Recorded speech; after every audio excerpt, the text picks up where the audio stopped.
মন হলো একটি বাগানের মতো। এই বাগানের ভাবনা অর্থাৎ থটস তার নিজের কাজ করে। মস্তিষ্করূপী বাগানে আপনি যেমন ভাবনা বপন করবেন, বাস্তব জীবনে তারই প্রতিফলন ঘটবে। অর্থাৎ যেমন ভাবনা তেমন বাস্তবিকতা, যেমন থটস তেমন রিয়ালিটি। যদি আপনি আম গাছ পেতে চান তো প্রথমে ভালো উর্বর মাটিতে বীজ বপন করতে হবে, তারপর প্রতিদিন তার দেখাশোনা করতে হবে।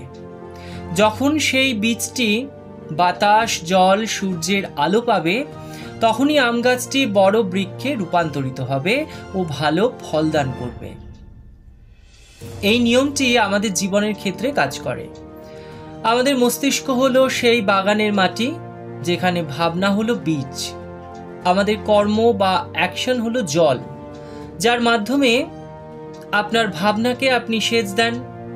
আর ভাবনার প্রতি আপনার অনুভূতি সূর্যের কিরণের মতো কাজ করে। আর আশেপাশের পরিবেশ সেই ঋতুর মতো, যখন ভাবনার বীজ অঙ্কুরিত হয় তখন বাস্তবিকতার যাত্রা শুরু করে। এ ধরনের ভাবনার অবতারণা করার কারণ হলো আপনি ঠিক যে ধরনের ভাবনা মনোজগতে লালন করবেন, বাস্তব জীবনে তারই প্রতিফলন ঘটবে। যদি আপনি ভালো কথা বলার ভাবনা ভাবেন, তাহলে আপনি ভালো কথা বলবেন। খারাপ কথা বলার চিন্তা থাকলে খারাপ কথা। অর্থপূর্ণ বা অকৃত্রিম জীবনযাপনের ভাবনা রাখলে অথেন্টিক লিভিং আপনার কাঙ্ক্ষিত বিষয় হবে। এই অর্থপূর্ণ যাপন তখনই সম্ভব যখন আমরা জীবনের গুরুত্ব বা মূল্য বুঝতে শিখব, সঠিক পথে চলতে শিখব এবং ভালো মন্দের মধ্যে প্রভেদ করতে পারব। এ প্রসঙ্গে গৌতম বুদ্ধের তার শিষ্যদের দেওয়া শিক্ষাদানের একটি গল্প মনে পড়ে যাচ্ছে। একবার ঋষি গৌতম তার শিষ্যদের শিক্ষাদানের ইচ্ছা প্রকাশ করেন এবং শিষ্যরা গৌতমকে গুরুদক্ষিণা দেওয়ার কথা বলেন। গৌতম প্রথমটা হাসেন মিটিমিটি করে এবং পরে জানান, তোমরা যদি গুরুদক্ষিণা দিতে চাও তাহলে বস্তা ভর্তি করে গাছের শুকনো পাতা নিয়ে আসো। শিষ্যরা একটু অবাক হলেও তারা রাজি হয়, কারণ শুকনো পাতা এমন কি বিষয়। এরপর শিষ্যরা একটি জঙ্গলে পৌঁছায় আর সেখানে গিয়ে দেখে মাত্র কয়েকটি শুকনো পাতা পড়ে আছে। আর এই দৃশ্য দেখে শিষ্যরা চিন্তায় পড়ে যায় যে জঙ্গলে এত শুকনো পাতা পড়ে থাকে, সেই শুকনো পাতাগুলো গেল কোথায়।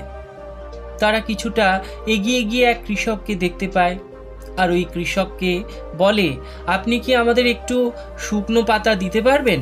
কৃষক বলেন, আমি আপনাদের সাহায্য করতে পারবো না, কারণ আমার কাছে যতটুকু শুকনো পাতা ছিল তা দিয়ে রান্না করে ফেলেছি। এরপর ওই শিষ্যরা পাশে থাকা একটি গ্রামে এই আশা নিয়ে যেতে থাকে যে হতে পারে ওই গ্রামে কেউ না কেউ তাদের সাহায্য করবে। গ্রামে যাবার পথে তারা এক ব্যবসায়ীকে দেখতে পায় আর ওই ব্যবসায়ীর কাছে এক বস্তা শুকনো পাতা দাবি করে, কিন্তু তারপরেও কোনো শুকনো পাতা পাওয়া যায়নি, কারণ ওই ব্যবসায়ী কিছু পয়সার জন্য শুকনো পাতা দিয়ে থালা তৈরি করে বাজারে বিক্রি করে দিয়েছে। কিন্তু ওই ব্যবসায়ী বলেন যে একটু দূরে এক বৃদ্ধা মহিলা থাকেন, ওনার কাছে গিয়ে দেখতে পারেন, উনি রোজ শুকনো পাতা কুড়িয়ে বাড়ি নিয়ে যান। কিন্তু ওই তিনজন বৃদ্ধা মহিলার কাছে এসেও নিরাশ হয়, কারণ ওই বৃদ্ধা মহিলা শুকনো পাতা দিয়ে অনেক রকমের ঔষধ তৈরি করতেন। সবশেষে শুকনো পাতা না পেয়ে ওই শিষ্যরা খালি হাতে ফিরে আসে এবং ফিরে এসে গুরুকে বলেন, গুরুদেব, আমাদের ক্ষমা করবেন, কারণ আমরা আপনার ইচ্ছে পূরণ করতে পারিনি। আমরা ভেবেছিলাম শুকনো পাতা তো জঙ্গলের চারিদিকে ছড়িয়ে ছিটিয়ে পড়ে থাকে, কিন্তু আশ্চর্যের কথা হলো মানুষ শুকনো পাতা দিয়ে অনেক কিছু করেন। শুকনো পাতা দিয়ে ঔষধ, থালা তৈরি করে অনেকে জীবিকার্জন করে থাকেন।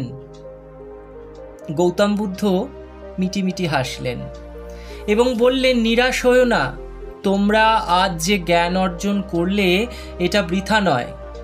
এরপর সেই শিষ্যরা গুরুকে প্রণাম করে চলে যায় এরপর গৌতম তার গল্পকথা বলা শেষ করেন, আর যে শিষ্যটি গল্প শুনছিলেন সে উৎসাহের সঙ্গে বলেন, প্রভু, আপনি যা বলেছেন বুঝতে পেরেছি। আপনি বলতে চাইলেন যে সব জায়গায় পড়ে থাকা শুকনো পাতাটিও মূল্যহীন নয়। সূচ থেকে তলোয়ার পর্যন্ত, পিঁপড়ে থেকে হাতি পর্যন্ত প্রত্যেকটি জিনিসের গুরুত্ব আছে। গল্প থেকে আমরা এটাই শিক্ষা নিতে পারি, অসচেতনতায় নয় বরং সচেতনতায়, বৃহতে নয় স্বল্পে, কৃত্রিমতায় নয় বরং অকৃত্রিম চিন্তাভাবনা বা জীবনযাপনেই সুখ নিহিত থাকে।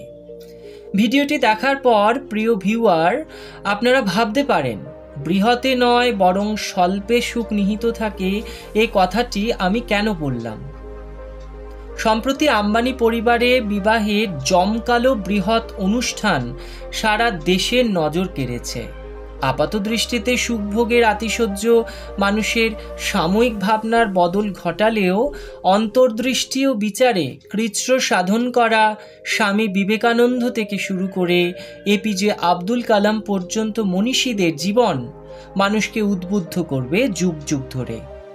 এই পার্থক্যের দিকটি আমি ভিডিওতে বলতে চেয়েছি।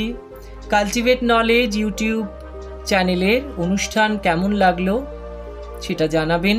আপনাদের সুখ নিয়ে, অনুভূতি নিয়ে মন্তব্যটা কি সেটা কমেন্ট সেকশনে জানালে খুশি হব। সবাই ভালো থাকবেন।